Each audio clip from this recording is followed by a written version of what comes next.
But with Bitcoin, it's something that everybody can do. You don't need somebody approval. You go on your phone, download your app, put your money, and then just start to trade. And you have a bank account. You have something that you can buy on internet, do your e-market, everything without somebody controlling your money or charging you for fees, or you don't need somebody blessing to have an account on something, And this is a huge problem in Africa because so many people don't have a nice job, so they cannot afford a bank account, so they could not participate in so many things. As soon as something is like online, you have to use a credit card or a PayPal, they're out of that business. They count themselves out.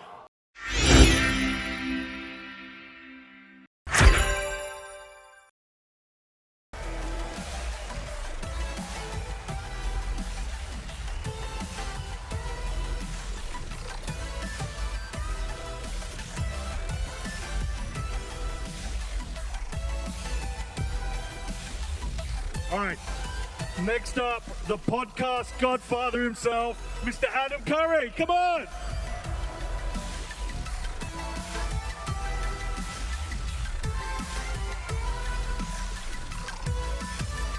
And to moderate this fuck you session, none other than Mr. Max Keiser. Woo!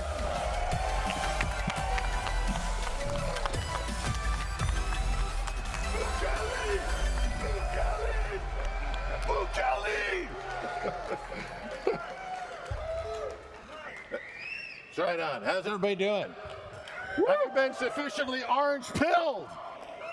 I've got some extra orange pills right here for y'all. There you go. All the orange pills you need. All right. We're here in the Fuck You Money panel. Francis and Adam. Let's get into it. So, gentlemen, we're into an age of the cancel culture. Adam, to you, it seems as though we're breaking out of the age of cancel culture. You've got now Elon buying into Twitter. You've got Louis C.K. just won an award at the Grammys. So are we getting out of the cancel culture age, and is Bitcoin part of that? Well, you mentioned two centralized things, Twitter and the Grammys, so I don't know if that can be considered a breakout. I would also like to remind people about a year ago, Elon did some kind of weird shit with Bitcoin. Wasn't very helpful at the time, so I don't know why people would be so excited about him fixing Twitter. ActivityPub, lots of decentralized services people are using. But podcasting, Dave Jones and I saw almost 3 years ago when Apple started deplatforming podcasts, that they were no longer a good steward of podcasting, which was always designed to be decentralized by design, and you don't need any service to be a podcaster, and they were kind of capturing that. So we created podcastindex.org, completely independent. It's also distributed. There's thousands of copies of the entire database. So that stopped the deplatforming from podcasting, as there's now 15 new apps, newpodcastapps.com. But we needed to go to the next piece, which is the financial deplatforming. People are getting deplatformed off of PayPal, off of Patreon. And by the way, I wouldn't cheer too much for Russians having their boats and planes and apartments taken away, because it's Russians today, there'll be other rich people next. And then there'll be less rich people. Right. So we designed value for value streaming payments on podcasting. And so you literally, while you're listening to a podcast, you can send any amount of Satoshis to that podcaster in real time, wallet to wallet, peer to peer, no middleman.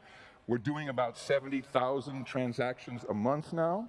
We're seeing over 1.5 million Satoshis flowing through the system a day, 6,000 podcasts. So I would say we're well on our way to completely stopping any form of cancel culture as it comes to literal free speech in podcasting. Right on.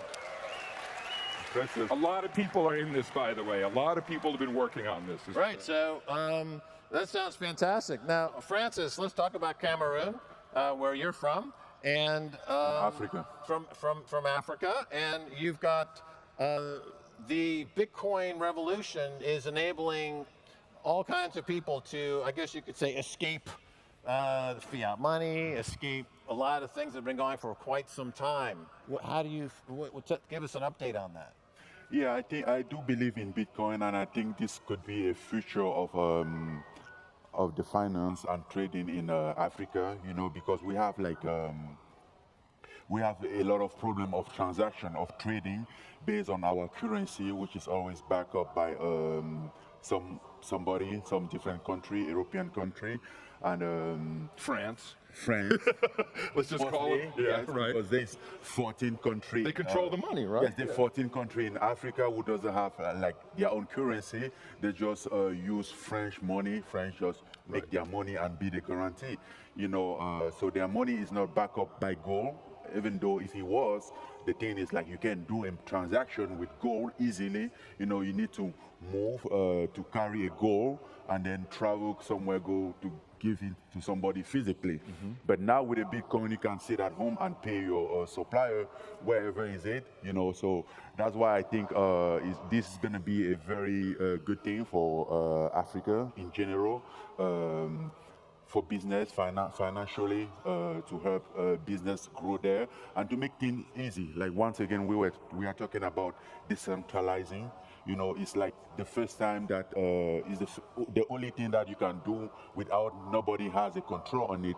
Because even a goal to carry certain amount of gold, you need certain license and this approval, all the paperwork. But with Bitcoin, as long as you have your Bitcoin in your wallet, you can send it to whoever you want, whenever you want, sitting from your couch or laying on your bed or whatever. Right, and these right countries away. in Africa, just to trade with each other, it's enormously difficult. And so Bitcoin allows for inter-country African trade quite easily, correct? Yes, just to trade between this country is very difficult because they make sure, France make sure to divide those countries pretty good to conquer, you know. Like we have the Central Africa, they use franc CFA. The West Africa use franc CFA, who has the same value, but it's different money. We cannot use the same our Central In different Africa money. country, right. West Africa, and West Africa cannot use their own in Man, Central Africa. You're almost as messed up as the rest of the world. Oh, I think we're more messed up. You know, we are very messed up. So our currency is not even recognized in the country. Right. So every transaction has to go to France. So it's not only centralizing one country, but it's centralizing almost the entire continent. No one really talks about that, but it's kind of weird that France controls the money of 14 African countries. People trying to talk, but all the time they get shut up. You know, they make All right, well, meanwhile, in Europe, the EU and the International Monetary Fund, you know, they are struggling against Bitcoin and Bitcoin adoption. They are suggesting, Christine Lagarde was saying it's an escape hatch. If people use Bitcoin, they won't be under the auspices of this fiat money world.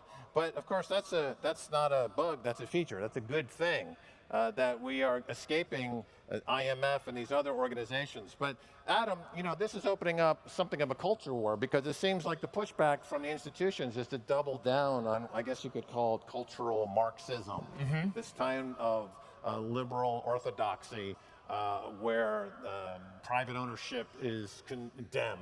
And money is essentially that of a province of the state, and we need to worship the state. Now, you've been in the culture wars for decades, going all the way back to the MTV days. Would you say that's a fair characterization? And where would you put us on that scale of getting as close as possible now to a Maoist cultural revolution, which is what we're having now in America? I like the title of this session, Fuck You Money, because the meaning has changed. Back in the MTV days, rock and roll days, everybody got a Rolex. I got fuck you money. Today, I got money that I can send to you and no one can touch. That's real fuck you money. I got money that you can send to me and I can receive. That's fuck you money. If it's one Satoshi, it doesn't matter. Now, the next thing we need to understand... And most importantly, money that nobody decide on the value of your money. You know, the money that... They can't change it overnight. Yeah, they can't change overnight. Right on. The money that doesn't, like, fear the inflation. Yeah, You know, yeah, exactly. He appreciates. And I think this is, like, the best version of fuck you money. So there's one other thing that we need to understand. In the old culture, it has always been who has the biggest audience, the most listeners, the most likes, the most followers. This is fucking irrelevant. What is relevant is the audience or community that you collect around you.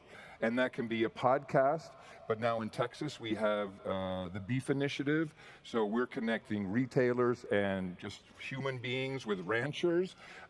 So, you know, you get to know your rancher, you get your beef directly from the rancher, you pay the rancher in Bitcoin. We're doing it with vegetables, we're doing it with restaurants. So we're building networks that are meaningful, connected through Bitcoin.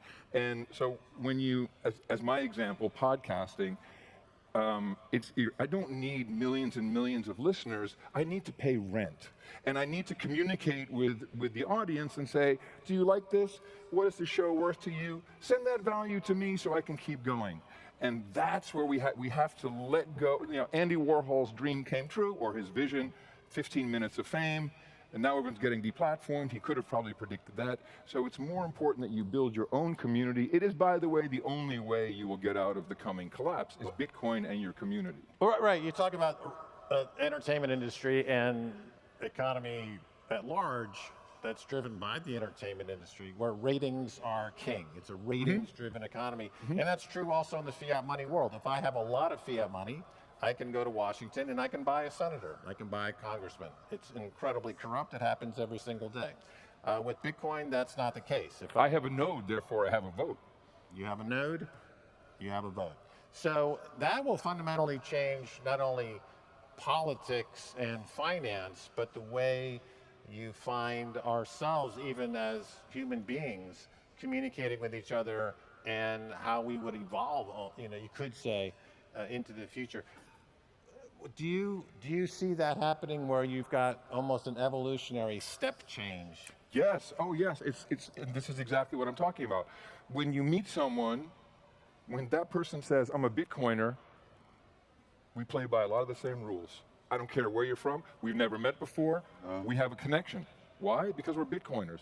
That's deep, and it's philosophical. I'm not quite sure how it works in the community. It's a community, and it's a global community. And I was walking through the hall, and someone stopped me. You know, I was like, I know immediately who this person, what they're about, to a certain degree. That's very cultural. That's crazy cultural in the scope of certainly entertainment. You know, what people talk about or what connects them. And I think that's a big thing that we need to recognize. Yeah. So with Francis, you know, in the last 20, 30 years, we lived in a world where the United States culture is dominant around the world. In other cultures, African cultures, Asian cultures, have been secondary to the pervasive American culture. With Bitcoin becoming a world reserve currency, do you see an opportunity not only for these economies to improve, but for these cultures in Africa to become more global and have greater reach and to be more prevalent? Obviously, I mean, with Bitcoin first, is every country gonna have a currency that is easy to deal with, to do business with. You know, there is a lot of business. For example, in Africa, we wanted to do a business with a company here, but the problem is this transaction. How to make those transactions is pain in the ass, how they say, you know. And one of the upsides of Bitcoin, which is very important in Africa, in America, and all around the world, not many people face those challenges. But you have to understand that in Africa, 70% of people, they don't even have bank account. They can't even have bank account because they don't have enough money. Their revenue is not enough to be paying fees on their bank account. And when you go to the bank in Africa to open a bank account, you have to prove certain revenue, and you have to be approved by the bank to have a bank account. So many people, they don't even try because even the fees for those accounts is more for them. I mean, it's like what they can feed their family with in 1 week. So they don't do that. But with Bitcoin, it's something that everybody can do. You don't need somebody approval. You go on your phone, download your app, put your money, and then just start to trade. You know, and you have a bank account. You have something that you can buy on internet, do your e-market, everything without somebody controlling your money or charging you for fees, or you don't need somebody blessing to have an account on something, you know. And this is a huge problem in Africa because so many people don't have a nice job, so they cannot afford a bank account, so they cannot participate in so many things. As soon as something is like online, you have to use a credit card or a PayPal, they are out of that business. They count themselves out, which is like a lot of opportunity that they are missing, you know. And I think with things like Bitcoin, you know, is a life changing. You can see like with a digital, all those digital platforms coming, a lot of artists now has a opportunity because they don't need like a label to produce them, you know. So it's those kind of opportunity that Bitcoin is bringing too. Yeah, that's what I wanted to touch on. So the American hegemony is this cultural. What I love when France, when they opened up Euro Disney in France, the French press referred to it as a cultural Chernobyl. You know, that it was not well received. But with economic oppression comes cultural oppression. But with micropayments in Bitcoin and second layer and third layer comes cultural expression. And so is this, I think what we're saying here is that this very, very rich African culture will have a chance now to organize, monetize itself, and spread in new ways. And that would seem to be very exciting. Yeah, because they can trade and do their thing abroad easily. So yes, that will also help to like expand their culture, to participate in everything. They will not need for other people approval for that. You know, like with the banking system now, it's very complicated. Basically for African, because not only African, we don't have a currency, but everything that we have to do now, even a wire transfer, he has to go to a French bank to pay the supplier, wherever the supplier is in the world. Right, whether it's in China or in the US, he has to go to France. But for them to control those markets, they make it very complicated to pay a supplier in China, which is who has a better rate, better product. So what do? You're forced now to just rely on like the French market. You can't even expand. I mean, and yeah, I'm talking about buying. I'm not talking even about selling your own product. So with your wallet being controlled by somebody, you don't have nothing to say. You can control anything. They decide how much you sell your product. They decide how much you buy, whatever you want to buy. So at the end of the day, you're just working to somebody. So Bitcoin fixes this. Absolutely. You have your product. You make your price. Somebody want to buy, he buys it. If not, well, we know in Nigeria, which is a very entrepreneurial country, the economy, thanks to Paxville and other companies, are doing very, very well. I wanted to change gears for a second here. So, Adam, when you read the news and you see what was happening in Canada with the truckers, and that the state suddenly came down and exerted authoritarian dictatorial powers of the Canadian government to subject their own citizens to cruelty and harsh penalties for freedom of speech. I mean, coming from Canada, that was not on my bingo card. I thought of maple sugar and the Toronto Maple Leaf, not a dictator enforcing draconian authoritarianism in Canada, and yet that's what we saw. So we saw a lot of things in the past 2 months. We've seen Russia being deplatformed from the SWIFT network, which is very interesting if you start to learn how archaic really the SWIFT network is and what it is, and it used to work with faxes, and like, wow, this is a really dumb system. You know, that's not how Bitcoin works. It makes no sense. But the deplatforming, financial deplatforming, and you know, the House of Representatives in the U.S. yesterday just passed a domestic terrorism law which is pretty much based on the Patriot Act for non-domestic terrorists. There are going to be 3 organizations, and you speak against the government, and you can be deplatformed or arrested or whatever. But the first thing they'll do is try to deplatform you from a platform. If you're speaking, the next one is the finances. My wife and I immediately bought $10,000 extra Bitcoin, as much as we could. We're like, we need to protect. She's like, how do we protect our money? What we've been doing. So let's buy some more for this very, very reason, because it can happen. It's clear if it can happen to sweet Canadians, it can happen to anybody. Yeah. Right? Make no mistake. Yeah. That's true. Well, I think that realization now is becoming clear. Those people in the Bitcoin community that have been talking about this for a while, that it's unconfiscatable and this is going to be important, and there'll come a time when this becomes more important. We're at that moment now, and this is driving adoption.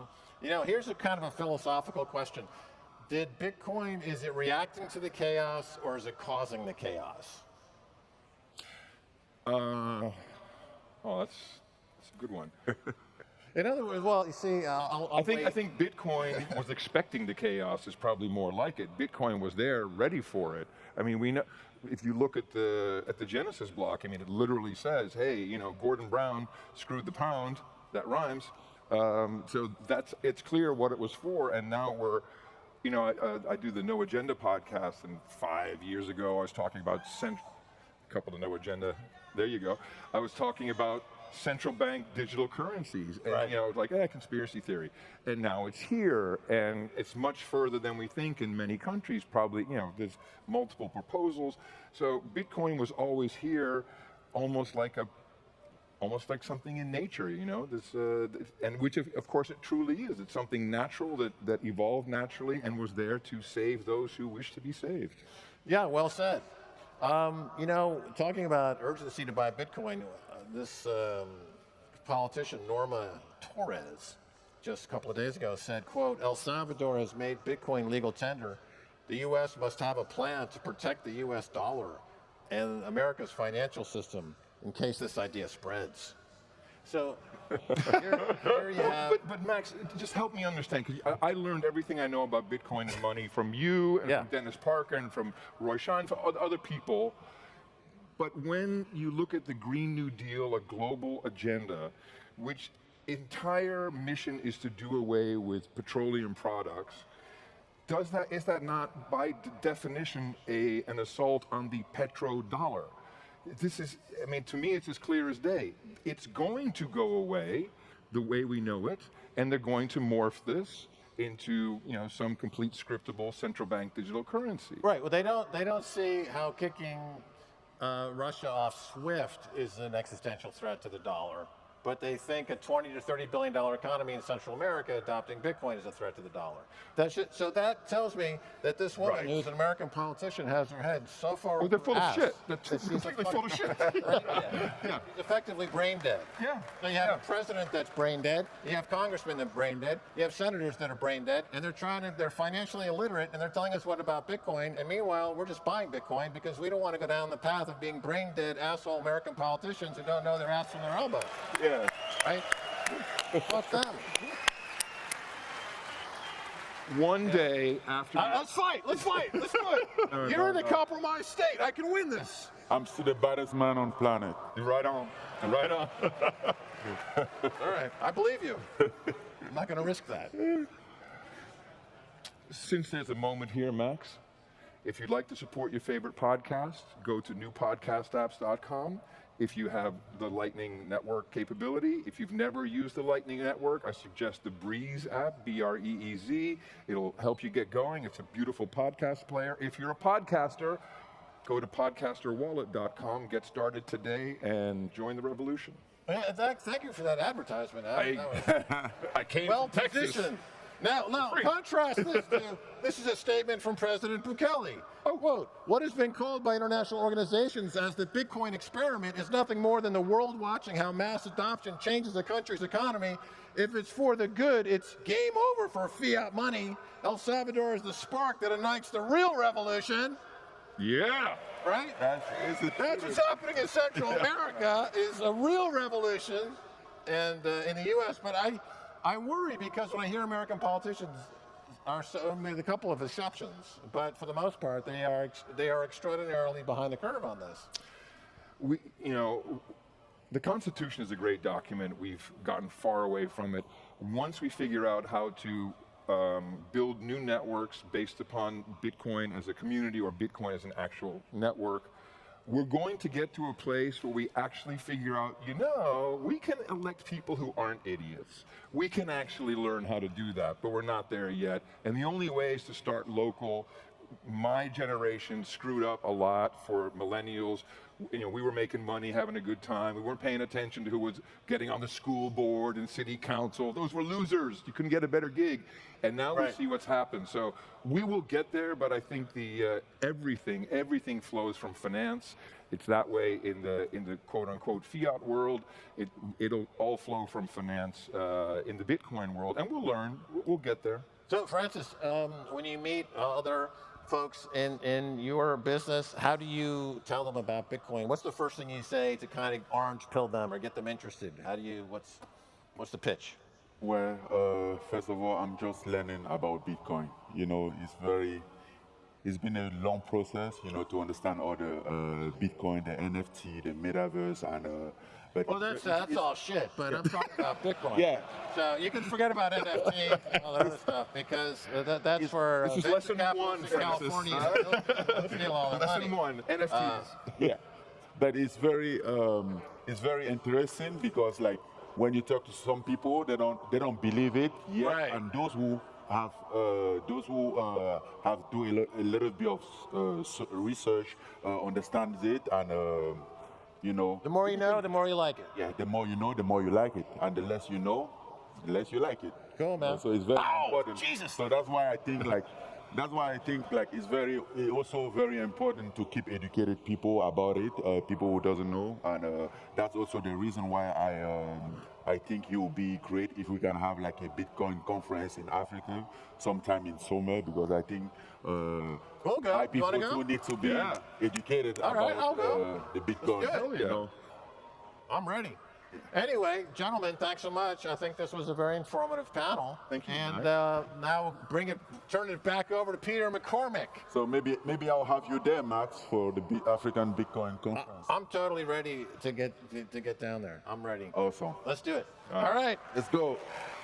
Bitcoiners, welcome back to the Marathon Desk hosted by Bitcoin Magazine. I'm CK Snarks, Managing Director of Bitcoin Magazine. We have Khalil Roundtree, we have Alex McShane, and we have BTC Sessions. What an incredible panel. Really excited to dive into it. I think the line that really stuck with me was Francis at the end. He said, with Bitcoin, the more you know, the more you like it. And I immediately said, the exact opposite is true with fiat. The more you know about fiat money, the more you hate it. Khalil, let's go to you. Obviously new to the Bitcoin space, a fighter in UFC. What was it like watching Francis talk about Bitcoin that way? What I want to say is that I have been so inspired by Francis the past couple of days, just being here with him, watching the panel.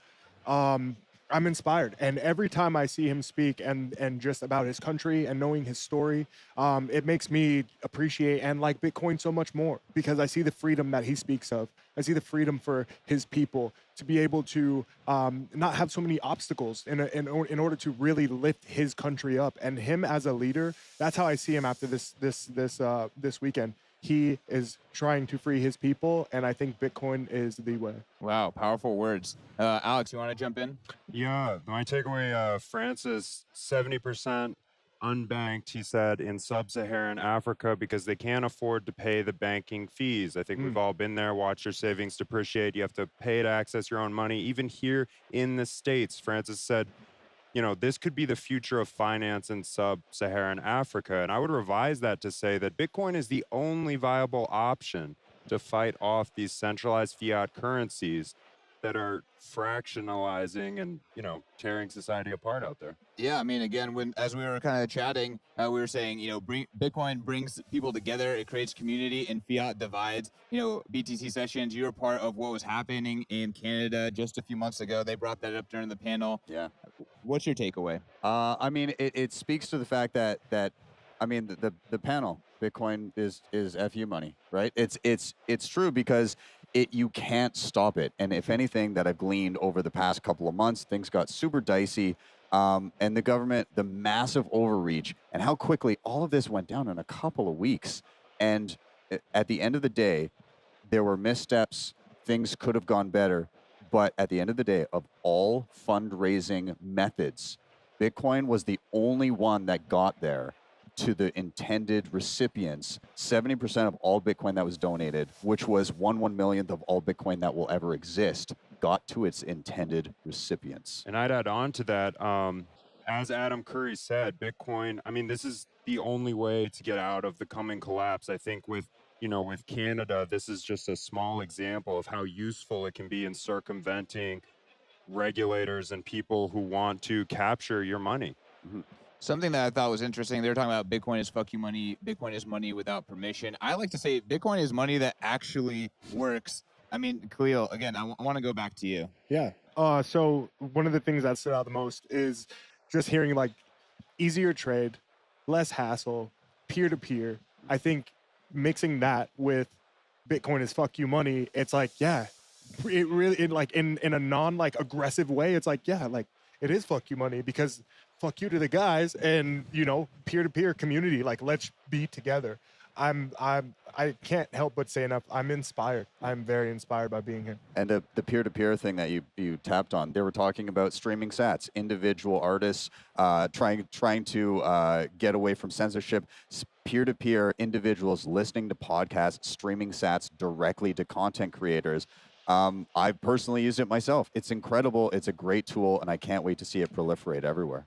I'm thrilled that podcasts are going to be censorship resistant. We're seeing a lot of kind of consolidation and censorship in media and speech today. It's scary. We got 30 seconds left. I want to kind of get a last word from each of the panelists. Let's start with you, Khalil. I think just being here is amazing, and I'm going to continue to learn, and I'm going to continue to just enter into this world and adopt and collect and have Bitcoin. All right, collect some Bitcoin. We call it stacking sats. Alex. I would say, what do you do when the ruling class is functionally acting against you? They don't have your best interests in mind. Buy Bitcoin. Yeah. The privacy guys were right, and with better privacy tools, Bitcoin becomes better fuck you money. Oh, man, the privacy guys were right. We're going to have to talk about privacy later, but y'all, Bitcoin is fuck you money. Bitcoin is money that works. This was the Marathon Desk. Make sure to subscribe. Make sure to like. Make sure to stay tuned for Bitcoin Payments Revolution.